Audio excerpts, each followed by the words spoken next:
the other rent to own company, they definitely want you to buy it. So what you do is that you have to give them 2% of what the purchase price is. Again, you're going to be able to negotiate, you know what they're paying for it, you know what you're going to be paying for it, and you have to buy it within 3 years. But you put 2% up front, and then if you do walk away from that house, you do lose that 2%.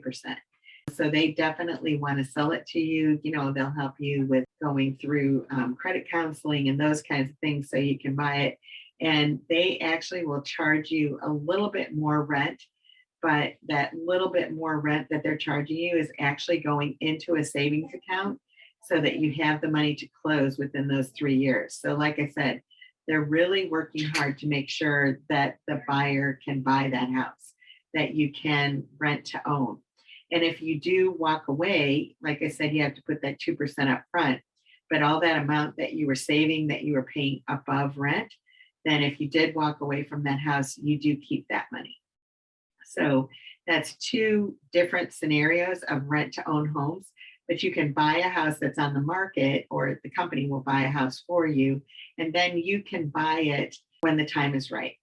And there's another company out there too, come to think of it, that does the same thing. They're not officially rent to own.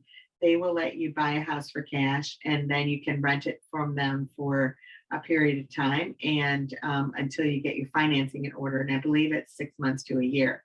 So there's a lot of options out there with companies. So if you're in a situation where you'd like to buy, but you might have to rent right now, you know, we can go over all the different scenarios with you and pick the best option for you. So in order to get in touch with us, you can call 407-566-2555. Find us online at centralfloridarealestateradio.com.